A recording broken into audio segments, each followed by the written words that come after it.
Creative Writing, read by Stanley Tucci. The first story Maya wrote was about a world in which people split themselves in two instead of reproducing. In that world, every person could, at any given moment, turn into two beings, each half his/her age. Some chose to do this when they were young. For instance, an 18-year-old might split into two 9-year-olds. Others would wait until they had established themselves professionally and financially and go for it only in middle age. The heroine of Maya's story was splitless. She had reached the age of 80 and, despite all the social pressure, insisted on not splitting. At the end of the story, she died. It was a good story, except for the ending. There was something depressing about that part, Aviad thought. Depressing and predictable. But in the writing workshop she had signed up for, Maya actually got a lot of compliments on the ending. The instructor, who was supposed to be this well-known writer, even though Aviad had never heard of him, told her that there was something soul-piercing about the banality of the ending or some other piece of crap. Aviad saw how happy that compliment made Maya. She was very excited when she told him about it. She recited what the writer had said to her the way people recite a verse from the Bible, and Aviad, who had originally tried to suggest a different ending, backpedaled and said that it was all a matter of taste, and that he really didn't understand much about it. It had been her mother's idea that she should go to a creative writing workshop. She'd said that a friend's daughter had attended one and enjoyed it very much. Aviad also thought it would be good for Maya to get out more, to do something with herself. He could always bury himself in work, but since the miscarriage, she never left the house. Whenever he came home, he found her in the living room, sitting up straight on the couch, not reading, not watching TV, not even crying. When Maya hesitated about the course, Aviad knew how to persuade her. "Go once. Give it a try," he said. "The way a kid goes to day camp." Later he realized that it had been a little insensitive of him to use a child as an example after what they'd been through 2 months before. But Maya actually smiled and said that day camp might be just what she needed. The second story she wrote was about a world in which you could see only the people you loved. The protagonist was a married man in love with his wife.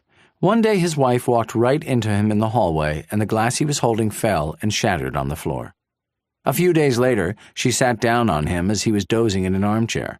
Both times she wriggled out of it with an excuse.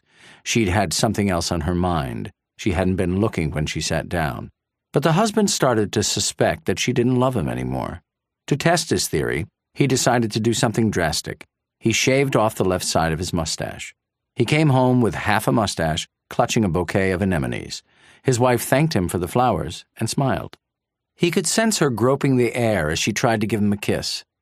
Maya called the story Half a Mustache and told Aviad that when she had read it out loud in the workshop, some people cried. Aviad said, "Wow," and kissed her on the forehead. That night, they fought about some stupid little thing. She'd forgotten to pass on a message or something like that, and he yelled at her.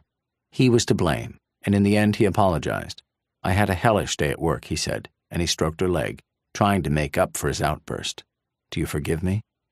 She forgave him. The workshop instructor had published a novel and a collection of short stories. Neither had been much of a success, but they'd had a few good reviews. At least that's what the saleswoman at a bookstore near Aviad's office told him. The novel was very thick, 624 pages. Aviad bought the book of short stories. He kept it in his desk and tried to read a little during lunch breaks. Each story in the collection took place in a different country. It was a kind of gimmick.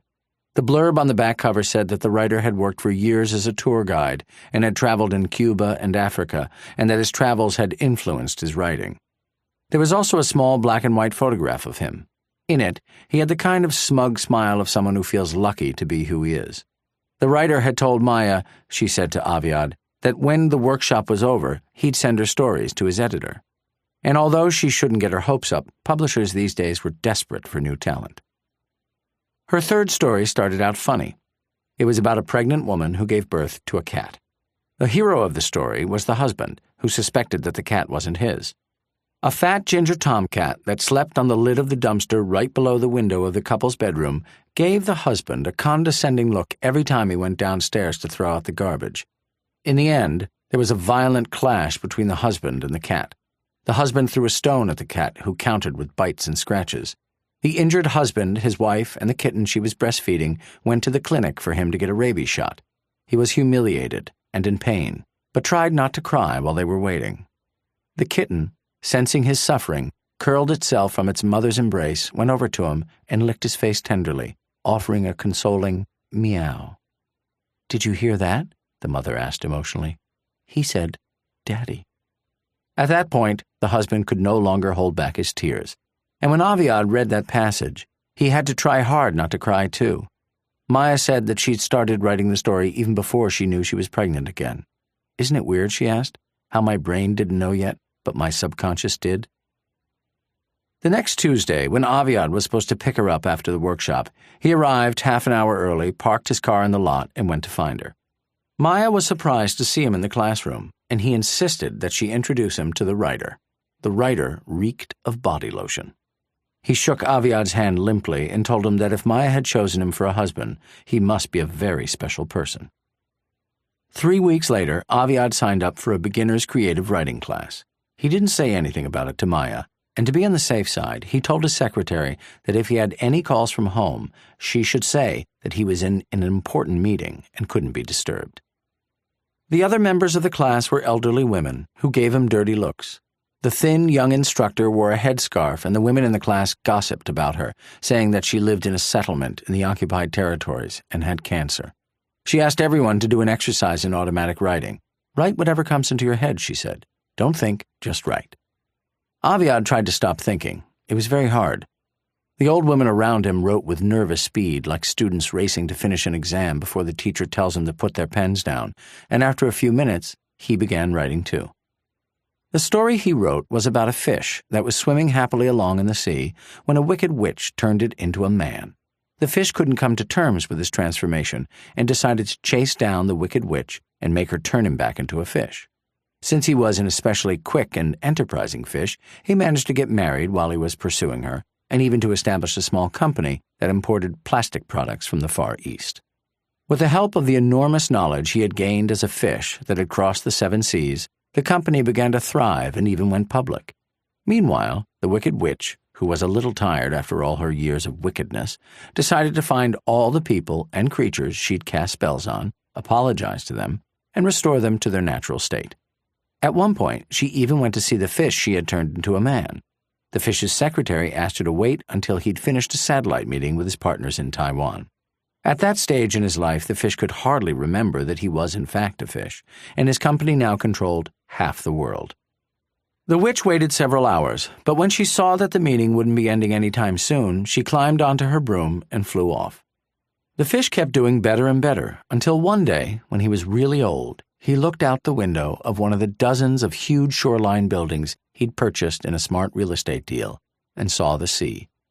And suddenly, he remembered that he was a fish, a very rich fish who controlled many subsidiary companies that were traded on stock markets around the world, but still a fish. A fish who, for years, had not tasted the salt of the sea. When the instructor saw that Aviad had put down his pen, she gave him an inquiring look. "I don't have an ending," he whispered apologetically, keeping his voice down so as not to disturb the old ladies who were still writing.